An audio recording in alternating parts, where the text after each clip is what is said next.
All right, welcome to the 18 Strong podcast. This week, we've got one of my favorite people in not just the golf world, but in the world in general. One of my best buddies, Nick Mueller, otherwise known as the Mobility Caddie. I'm going to bring in our man, Nick. Nick, welcome back to the 18 Strong podcast. I think this is, the third time you've been on? Third time's the charm, I think. Yeah, thanks so much for having me on again. Yeah, brother. Always a pleasure. We're going to be talking a little bit about everything Mobility Caddie tonight, all the things going on in your world, the golfers you're working with. But first of all, how's the golf game been? There are glimmers of excellence. We'll say that.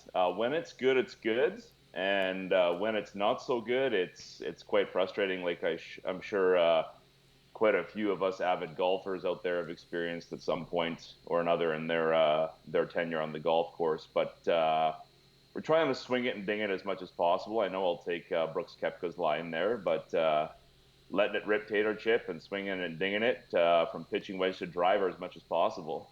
Well, I mean, I've seen some video of you. I've seen some numbers that you've been putting up. So you've got the swinging it and dinging it down. And I know that sometimes in the fitness world for golf, not all of us fitness pros can wield the stick. But I know that you've been playing some pretty good golf and you can put it out there. What kind of numbers are you putting up off the tee box these days? In the summertime, again, we're in the Pacific Northwest up here in Vancouver, so we're at sea level. Not that I'm trying to pad the stats or anything, but I would say that I average 335 off the tee with the driver. The longest one I've hit this summer, granted, it was downwind, slightly downhill on a completely baked out links course. I did hit one 376. Unless my Bushnell yardage finder was incorrect, I'm pretty sure it was 376. But I've got a great setup with the equipment that I'm using, and when my body feels great, it's fairly automatic, I like to say. So I played today though, and it wasn't necessarily the case. I had a case of the trying too hard and trying to steer it around corners and such. So it wasn't necessarily as aesthetically pleasing as I would like it to be, but as they say, there are no pictures on a scorecard. That's right. That's right. Well, yeah. Man, it's been a while since we've had you on, and you and I haven't had a chance to catch up as much as we like to, but if you could just kind of let us know everything that's going on with, the whole new, you've got your new Mobility Caddie hat, your Mobility Caddie jacket on there. Let us know a little bit about what's going on with you and the new business venture, and what you're doing with some of the online training and everything, and how you've been helping your golfers through this whole weird time that we've all been kind of dealing with. Yeah, it's been a bit of a perfect storm, and I hate to use that because I know there's a lot going on in the world. No matter where you are in the world, there's been a lot of things happening pandemic-wise, and a variety of other things that have affected people very greatly. But for me, I worked for an unbelievable company for 10 years, and I'd been toying on and off for about 3 or 4 years about going off and doing my own thing. And truth be told, as much as I hate to say it, I was kind of gun shy to peel off and go on my own. And I came to that realization that, I had self-doubt. I doubted myself and my abilities and my network and my connections over the years. And when COVID-19 hit, we were all laid off at our fitness facility. And we were laid off for 10 weeks.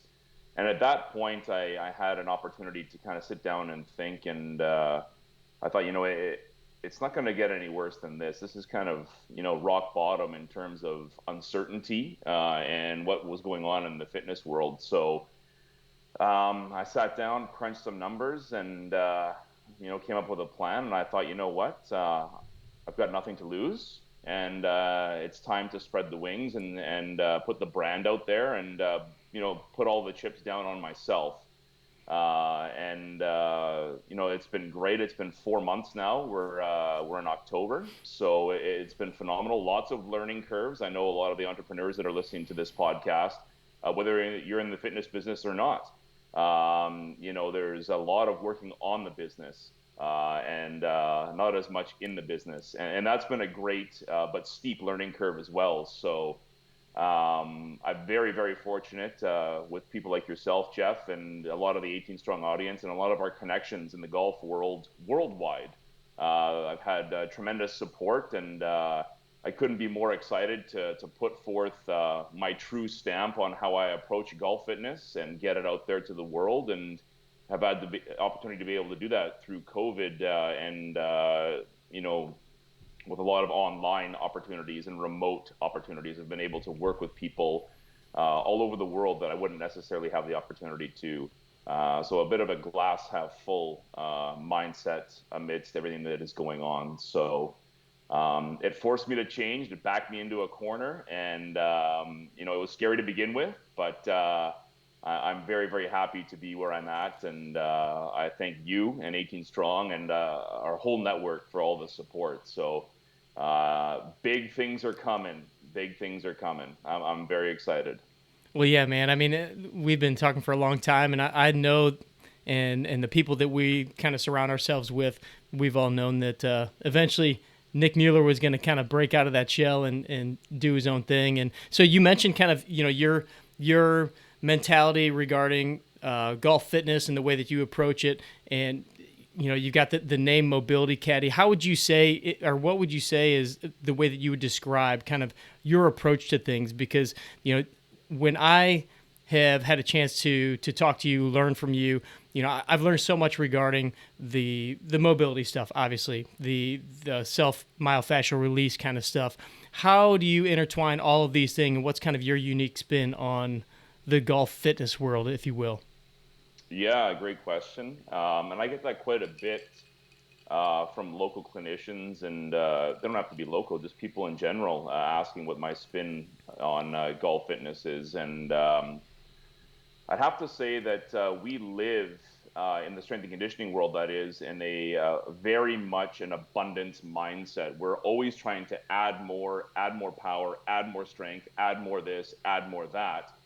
And that's phenomenal, depending on what it is the person is trying to achieve. But I always took a stance. My first stance has always been, how can I maximize what this person has to begin with without adding anything more on top? So, and that's where the Mobility Caddie stuff came into play. It was mobility through adding potentially more stability, or mobility through adding better skill acquisition, or motor patterning, or motor control, or perhaps it's tissue work. And as a bit of a pseudo clinician slash strength coach, as a kinesiologist, I'm able to do a lot of table work myself. And whether it's restoring joint range of motion, or tissue extensibility, or fascial health. I know, Jeff, you know that I'm big into the fascial science of things. And my baseline, my ground zero for every single person that I work with, regardless of the sport, whether it's golf or not, is how do I maximize what they currently have before adding any more stress to the body. And that's, my kind of stance on things. It's definitely helped people become more injury resilient and access new skill acquisition, range of motion, so on and so forth. So a less is more approach, I would say. But then, of course, when you need to drive more stress into the body, then we need to do that too. And it's not a bad thing at all. It's just maximizing what you currently have before we add on more. So I was going through the RAD golf continuing education course that you put together, and I'm sure I'll have a lot of questions on that. But one of the things that you just mentioned, like restoring people's mobility, and one of the things that you said in that presentation or in that course really was that, all of us at one point had the mobility that we needed.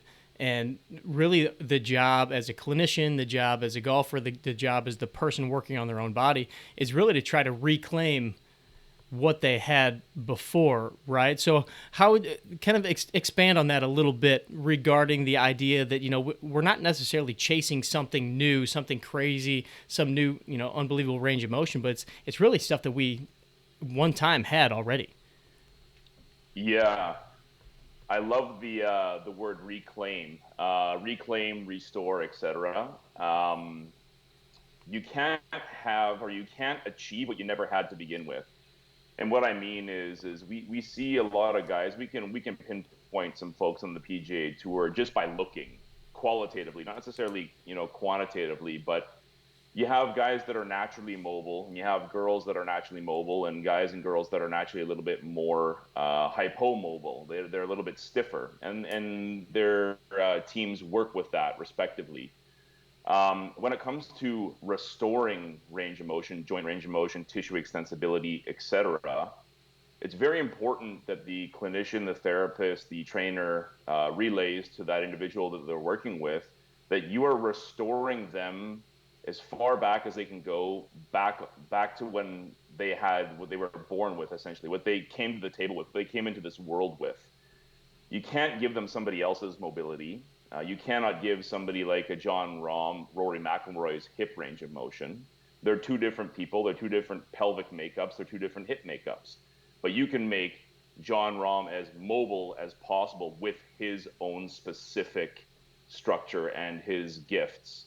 And the same thing with Rory McIlroy or anybody else. I mean, I drop those two in there because Rory is hyper mobile, and from what I understand, don't quote me, but John Rahm is a fairly hypo-mobile guy. He's pretty stiff. So you work with what you've got, but you can never attain what you didn't have in the first place. If you weren't born with it, it's pretty hard to try and restore something that you never had in the first place.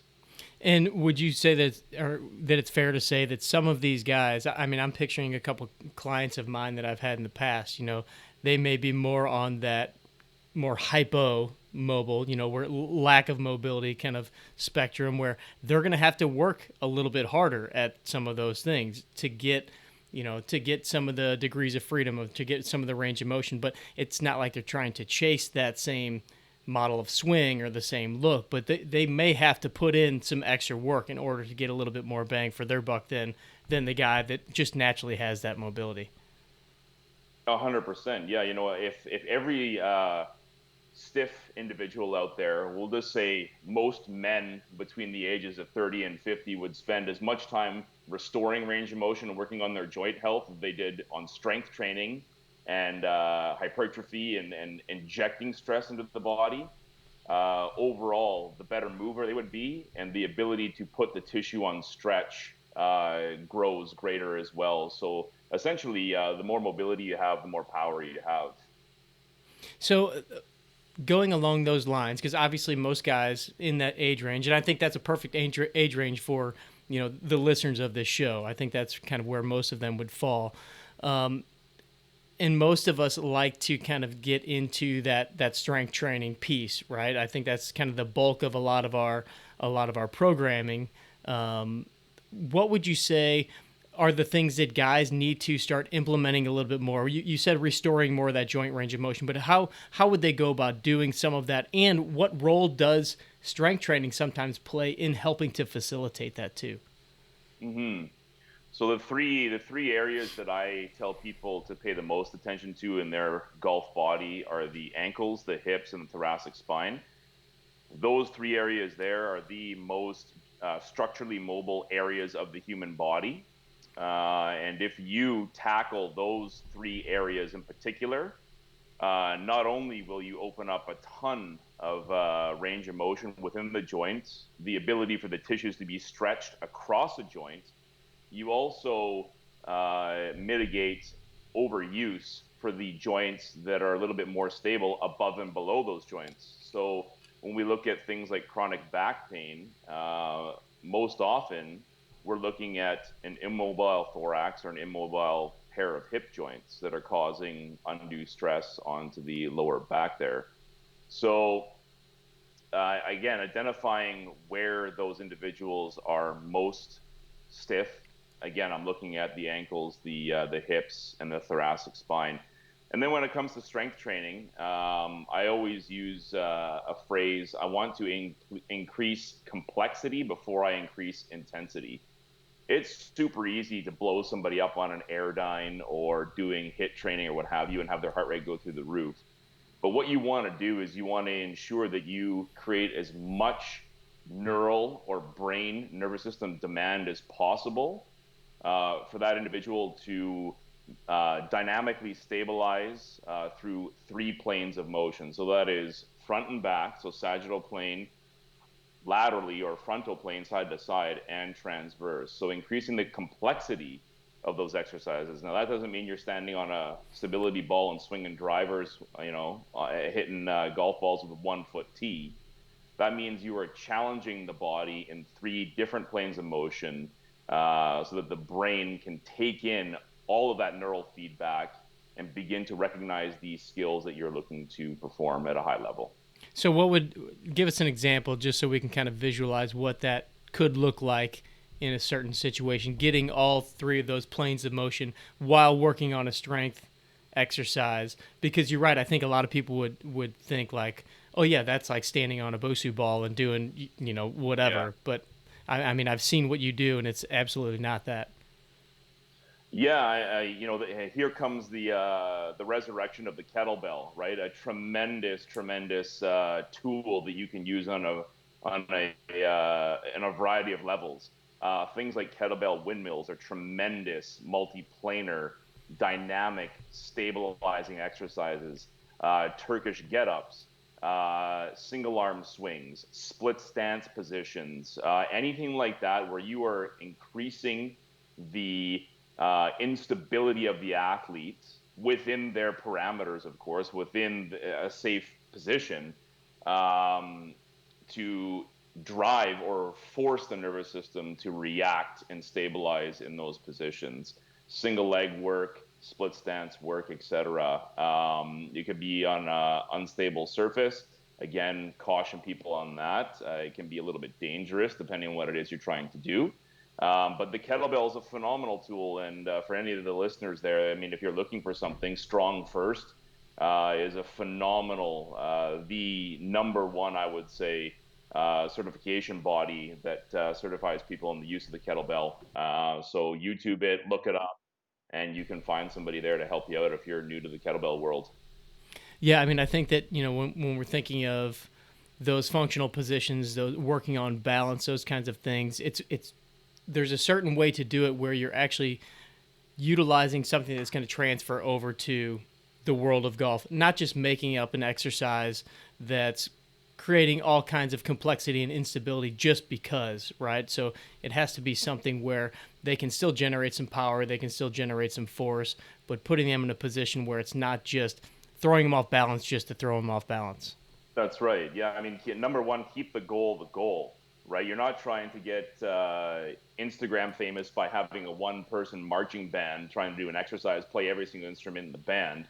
Keep the goal. Simple that delivers results is the best type of training you could possibly have. If it's complex and it creates confusion, I don't care how sexy it looks, discard it. It's probably going to injure your athlete, and you're going to be wasting time. So keep it simple and have it deliver results. I'd like to dig into some of the stuff that you talk about in the Rad Roller continuing education course, just because I think that it's the way that you guys approach, or that you specifically with what you do with your athletes, but even then implementing some of these tools is a little bit different than the way that other people do it. And that's what I love about you guys in the Rad products, because you guys care about the education of it too, and teaching people how to utilize the products properly. So one of the things that really resonated was the fact that you first talked about, like, you have to know what your goal is for your soft tissue mobilization, for your self myofascial release, and there's different reasons why you would do different types of release. Can you kind of dig into that a little bit on, different situations where you're going to kind of do things a little bit differently possibly? Totally. Yeah, great question. And I think that this is something that is extremely important, because we can get caught up with the usage of so many different tools that are on the market, percussive tools, vibrating tools, what have you. And we tend to treat our delicate tissue, our human body, as a human pincushion by beating it up. And again, it depends on the goal, right? So if you look at it in 3 different ways, if you split the pie 3 ways, is your goal to manage pain? Is your goal to restore maximal tissue extensibility and joint range of motion, or is your goal to promote recovery? What is your goal? And then once you've got that figured out, then you can apply the appropriate tool and the appropriate method. If your goal is recovery, the most common thing that we see is a flushing technique. And you're flushing fluids around, you're promoting lymphatic drainage, etc. You're promoting blood flow back to the heart, and so on and so forth. This is a phenomenal way to help promote recovery. Is it the right thing to do pre-competition? It depends on the intensity. So if you're going low and slow, and let's say, for example, you have some classical music playing, and you're stimulating a parasympathetic nervous system response, rest and digest, well, then a light flush could be very beneficial for you. If you're looking to perform a maximum Olympic lift, for example, a snatch or a clean and jerk or what have you, then I'm probably putting on some music that has 150 to 200 beats per minute, and I'm going hard at it to get my body prepped for what I'm about to do. The same thing goes if I'm trying to squeeze out inflammatory molecules in my tissue that are causing pain. Say, for example, I've got some golfer's elbow or what have you, then I might just pin the area and hold it and breathe until those inflammatory molecules are squeezed out of that tissue. It's a little bit more tolerable, and I move on. And that might just be enough to help promote relaxation and the reduction of pain. And then if I'm looking to really realign some connective tissue and pull fascia back into realignment, depending on where it is in the body, that's where I would use something called a compress, shear, and lengthen technique. And what that is where you compress the tissue, you shear across the orientation of the fibers in the area, and then you lengthen it by lengthening the joint. So for example, if I'm trying to restore wrist extension, I might pin the tissues right here, shear across horizontally, depending on what tool I'm using or how much pressure, what my goal is, and then lengthen that tissue, so creating tension. It's kind of similar to the chiropractic world's ART or the PT world of ART. A little bit different, but a similar goal and a similar procedure. What would you say is one of the most common ways that people are utilizing either the foam roller or lacrosse balls, using them incorrectly? Do you feel like people put too much pressure in on a lot of situations? Do you feel like people don't put enough pressure in? Do you feel like they're using them in the wrong situations? Or what have you kind of seen, especially going through, doing all these courses that you've done in all these different situations? Yeah, so I'll say this, and this is extremely important, so I'll say it maybe one or two or possibly even three times. The body is the gateway to the nervous system. You're trying to create change to the nervous system, the way that your body moves. So, as much as I dislike comparing the human body to a machine like a computer, if the keyboard is the hardware, that's our muscle tissue, and the programs that you're uploading to the computer itself are the software. That is our nervous system. So you're absolutely correct, Jeff. Some people will go too hard or too soft, depending on their intent and what they're trying to do. They will beat the same areas up over and over and over again. So a classic thing that I see a lot of long distance runners do is the IT band rolling. If you have to roll your IT band over and over and over again and nothing is changing, you better look somewhere else. So that's another thing, is if you keep on beating the same spot up over and over again and nothing is changing for you, time to search elsewhere in the body. Look above and below the affected area, look left and right of the affected area. And if there's a third thing that we'll throw in there, is wrong tool for the job. Okay, when you're doing self-myofascial release, you are not just targeting fascia or connective tissue and muscle. You are pressurizing skin, you're pressurizing fat, you're pressurizing muscle tissue, connective tissue, etc. You can't take a needle and go straight through and hit the affected area. So keep in mind that tissue extensibility refers to and can include the amount of resistance that is between all of those layers, so skin, muscle, fat, connective tissue. The better that those layers independently glide relative to one another, the better extensibility you have amongst all those structures. And the more that you can stretch, the more elastic energy you can create. And the more elastic energy you can create, the more whip you can create in the whipping motion that is, in fact, the golf swing. Everybody kind of these days is doing, the foam rolling. They know that they're doing some of this stuff. But I think the question that a lot of them are probably asking is, first of all, okay, how does actually doing some of this self tissue stuff, the rolling on a foam roller, doing the lacrosse ball, doing the rad roller products, how does that end up actually creating more motion for me?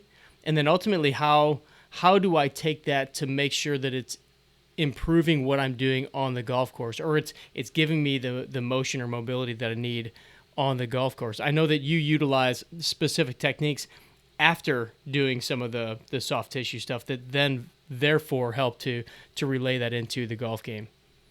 Yeah. Yeah. So if all you have is a foam roller in your arsenal at home, that's like going to the golf course with one club in your bag. It's better than nothing, but it's not necessarily what you want to come to the course with. So I encourage everybody to take a look at Rad Roller's product lineup at radroller.com. And if you're looking for a 15% discount, just enter Nick US 15 and they'll ship it right to your door. But that's a little promotional deal. Let's keep it going forward. Um, thank you, Rad Roller. The thing is again, the soft tissue is the gateway to gain access to the nervous system. What we're looking to do here is make a change. So I'm sure all of us have gone to a clinician of any kind. It doesn't matter who it is. It could be a fascial stretch therapist like myself or a kinesiologist like myself. You've received treatment. You felt amazing, but 95% of these treatments aren't followed up with some sort of corrective exercise intervention to educate the nervous system that this new, found, or restored range of motion is there. Your nervous system doesn't know what it doesn't know if you are having a technique done to you that is passively you on the table, that is getting needled, that is getting a high velocity manipulation, that is getting stretched, that is getting tens, whatever it is. You are sitting there and it is being given to you. You haven't earned anything. This is very important. You haven't moved it yourself. If you don't move it, you will lose it. So lo and behold, what happens? 24, 48, 3 days later, a couple hours later, you will begin to revert back. And a lot of the research that we've dug up over the years at Rad Roller, our courses are over 300 citations deep in all of our courses, is that the positive benefits of myofascial release or self-myofascial release can last as little as 10 minutes. So the second you get off that table, you hop into your car and you drive to the golf course, you're losing it right away. So, long-winded prelude here for you, Jeff. What you need to do is you need to move the joints in the directions that you are looking to use them in.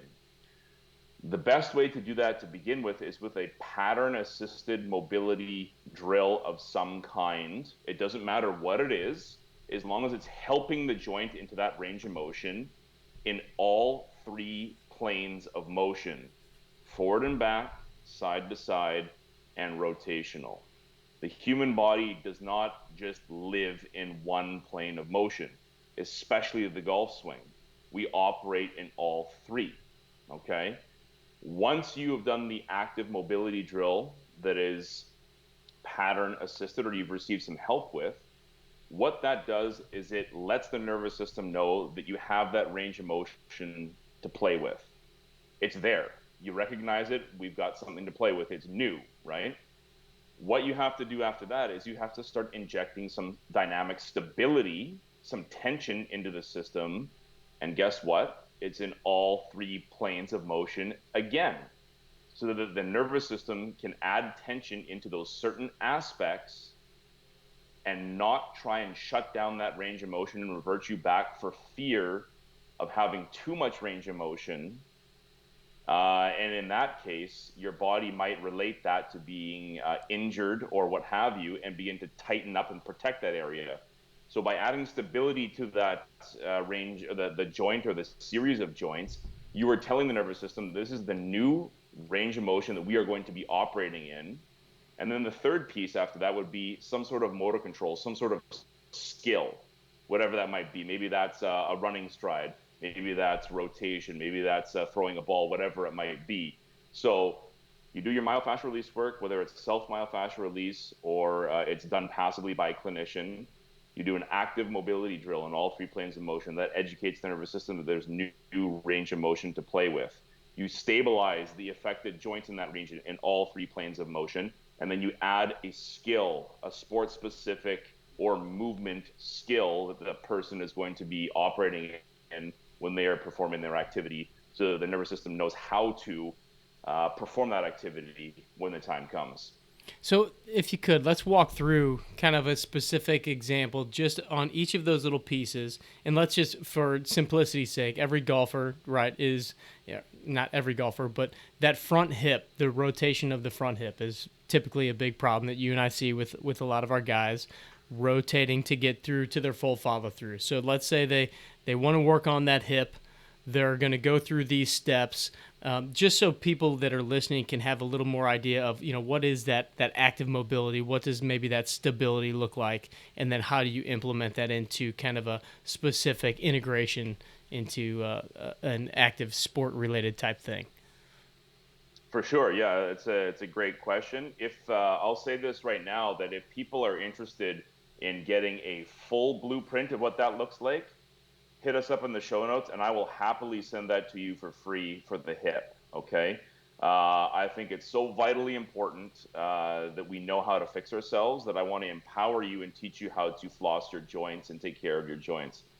Now, that being said, you do your self myofascial release in the compartment that needs to be done to, are we doing hip extension or rotation? Let's do rotation. We'll do them all. Okay. You tell me, you're the mobility caddy. Oh man, okay. So I mean, you can do rotation in the hip. There are no prerequisites to that, like there are in the thoracic spine, where thoracic spine rotation prerequisites are flexion and extension and side bend before you earn the right to rotate. But when it comes to the hip, I mean, you could use your vibrating foam roller. You could use needles, the clinician, whatever you like to do to loosen up the tissue and or manipulate the tissue around the hip joint. Step one, the intervention is done. Step two, you have to begin to rotate the joint so that the brain is familiar with the newfound range of motion. One of the easiest things to do is a bear sit. So that is sitting on your butt with your heels planted, knees at approximately 90 degrees, and essentially you're windshield wipering your knees back and forth.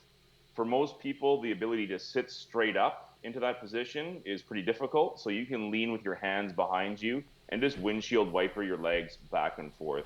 As the tissue extends back and forth and shortens back and forth, and that newfound range of motion in the joints, or the restored range of motion in the joints, is being relayed up into the brain, and the brain takes that and stores it and goes, okay, we've got some new range to play with here. Now it's time to stabilize. There could be a variety of exercises for this, Jeff. Lower body rolling patterns, single leg glute bridges of any kind. The thing is this, as we've said before in previous podcasts, regress to progress, okay? So you are on the treatment table, on your back or face down. That is where you start your corrective exercises. You don't just do a backflip off the table, load up 315 on the trap bar, and start going to town. You are going to reinforce dysfunctional patterning, which might feel good for the first couple of days, but long term, you're going to tighten up and potentially expose yourself to injury. So bear sits for active mobility, glute bridges and or lower body rolling patterns for hip mobility are phenomenal. And that will get you ready to get on your feet and start doing some sort of golf range of motion, whether it's practice swings, it could be stork turns, or anything like that, that gives you a multi-segmental movement that gives the brain some feedback for what you're trying to do. Awesome. Yeah, I think it's important for people to kind of understand those different pieces, kind of see how that works on, stabilizing that joint. But that was one of the things that really impressed me and really kind of hit home was the fact the three planes of motion, right? Like, because so many times we'll do our mobilization, and even if we start to do some activation, a lot of times we don't do the different planes of motion. And I mean, golf is all about different angles, different positions, different planes. And if we don't hit those things, you're not really preparing your body properly to get into those positions and to be able to handle that force when you're actually swinging a golf club. And I mean, there's so much force that goes through the body in different weird positions that if we don't train that and get it ready to protect itself, we can just, we're setting ourselves up for failure. Oh, absolutely. I mean, the essence, if you will, is in the body's ability to stop movement from happening. Yeah. Producing movement is pretty easy, but stopping something from happening, putting the brakes on, is where the rubber hits the road, right? And again, we may not necessarily be moving a lot in the sagittal plane or in the frontal plane or in the transverse plane, depending on the sporting movement that we're doing. But in order to produce one full movement in one plane of motion, you best believe that the other planes of motion are stabilizing your body in order for that to be efficiently happening. I mean, look at a competitive road cyclist or a triathlete. You ever see them try to swing a golf club? Yeah. Don't rotate too well. They No. go in a straight line, and that's no offense. They're phenomenal at going in a straight line.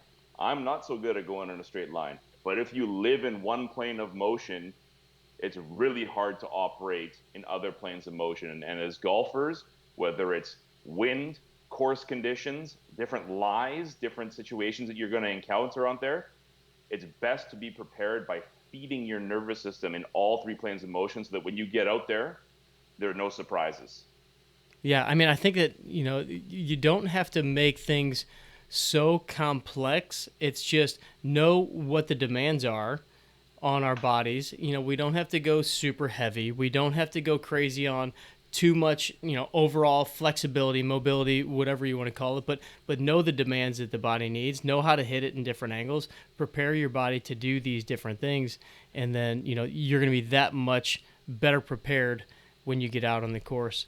So what's new with Mobility Caddie? I know you've got some new programs coming up. I know you're doing some online training. Kind of let us know what's going on there and where people can kind of find out more about you and all the stuff that you're producing these days. Yeah. I've got a brand new website out. It's mcsportkinesiology.com. MC is Mobility Caddie, kinesiology.com, and I couldn't be more excited to be able to put out a series of corrective exercise programs that go from A to Z that address many swing characteristics that we see in the body. So how you address the body when your athlete potentially is coming over the top, swaying, sliding, so on and so forth.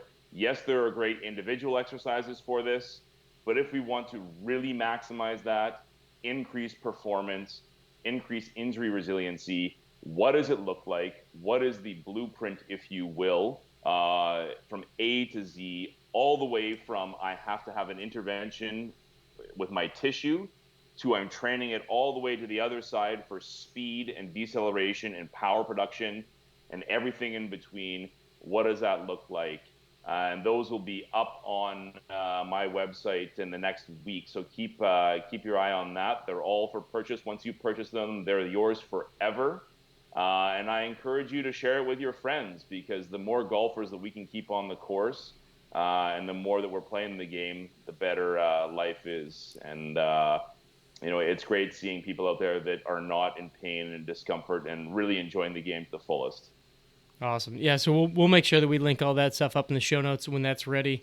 We'll put it on our social media. Let us know when all that stuff is ready. I'm curious, who are you rooting for these days on the PGA Tour? As you know, the kind of season's getting kind of winding down a little bit, but the Masters are coming up. What any thoughts on who's going to take home the green jacket this year? Oh man, I would really love to see Rory McIlroy do it. I Me know too. he's got two cracks at it back to back.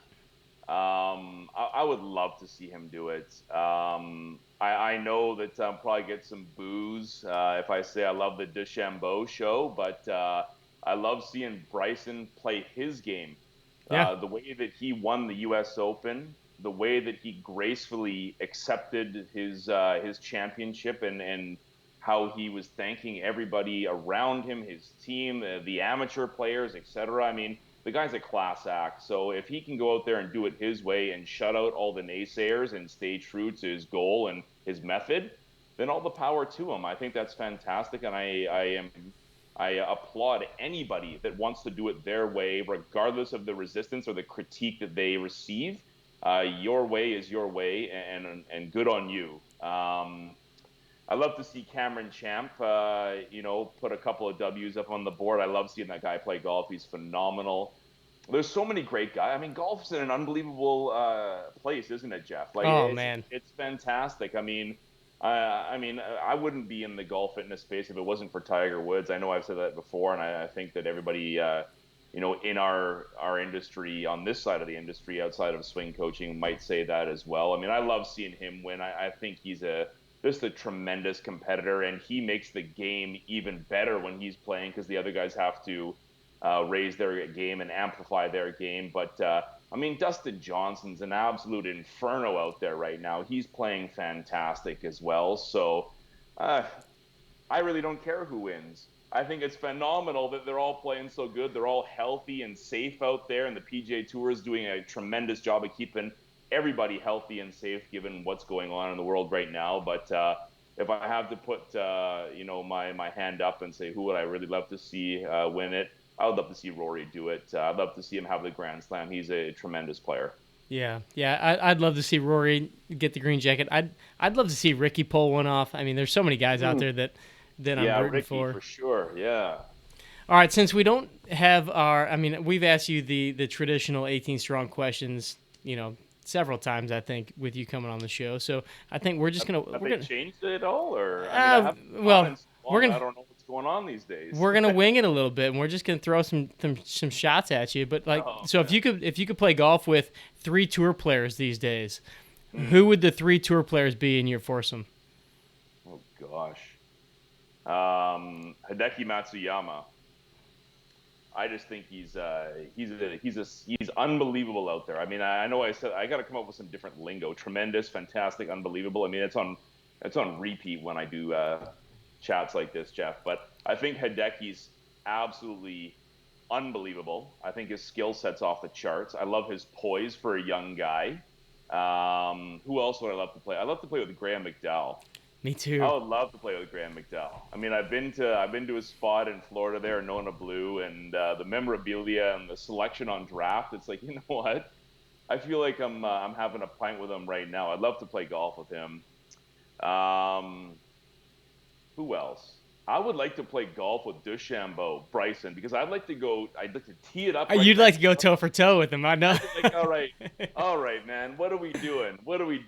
I mean, you're hitting a 4-degree driver with, this and that and what have you. I mean, he and I are similar statures. I know he's a big boy. I'm, 6'3", 240 and whatnot. But I would love to see the show, and I would like to try and throw a couple missiles out there too and see what happens. So my next question, and this might have been answered with the Graham McDowell, but who's the tour player that you would love to have a pint with or love to have a beer with? Or it could be a Sazerac, whatever your choice is. It could be a Sazerac. Oh, geez. Where do you go? I mean, they're all great dudes. Let's go. I'd like to pick Stevie Williams' brain. How about that? Whoa. That's not an answer that I was expecting. I want the Mobility Caddie to sit down with the caddy of all caddies, and I want to have story time. Wow, that would be quite an interaction, quite an interchange between the two of you. Yeah, I mean, I wouldn't say much. I would just sit back and enjoy it. I think there's a lot of stories to be told. But if I was to have if I was a real thirsty guy hopping off a red eye flight and I wanted a nice frothy pint, it's got to be somebody from the European Ryder Cup team. How about Shane Lowry? How about that guy? He seems Oh like an man, awesome dude. yeah, good call, Yeah, good yeah. call. All right, last one. If Mm. if you can pick one place, kind of a destination or one course that is on your bucket list that you would love to go, kind of make a trip out of, where are you heading? If you get to pick any one spot. There are so many. I've had the pleasure of playing quite a few places. Bend and Dunes has been phenomenal. I played Chambers before the U.S. Open. That was a great experience. I'm going to take it off the continent and go straight over across the pond. Anything over in England, Ireland, Scotland, whether it's Belly Bunyan, Royal Port Rush, St. Andrews. I mean, anything. I've never been there physically, nor have I played there. So anything in that stressful environment where you've gone out there and you've braved the elements. You've braved all the elements. The wind's blowing 40 miles an hour. The sea is in your face. The sand is in your face. Your butt cheeks are rubbing together because you're walking into a 40K wind and you're chapped and you just can't wait for the moisturizer and all that kind of stuff, and you feel absolutely exhausted when you come into the clubhouse. I want to play at that place. So, I don't care where it is. It's probably going to be in the UK, but I just want a physical and mental exhaustive test where we're having a nice cigar and a Sazerac at the end and going, wow, that was rough. Oh, I love it, my man. I love it. We need to take that trip one of these days. We need to make it across the pond and do that trip together. But hey, 100%. before we let you go, one more time, let everybody know where they can go find the Mobility Caddie, the website, and where they should go on social media to follow you to get your best stuff. Yeah, everything is at mcsportkinesiology.com. That's the website. It's the new Instagram handle. There isn't much there. It's in the works. It's being built. I'm currently active on Coach Mueller. That is Mueller. And we're expanding the stable, Jeff. I'm taking on 5 new remote clients. I don't care where you are in the world. I want to meet you. I would love to work with you. We are expanding the Caddy Shack, and it is going to be a phenomenal year in 2021. So, Coach Mueller on Instagram, Coach Mueller on Twitter. But the new stuff that is coming out is mcsportkinesiology.com on Instagram, on Facebook, on Twitter. And I can't wait to reach out and connect with all you guys. It's been a heck of a ride this past year. So I'm looking forward to more birdies and swinging it and dinging it with everybody. There we go, my man. As always, pleasure having you on, my brother. And we'll be touching base very, very soon. Thanks for coming on. Thank you so much for having me, and I can't wait till next time.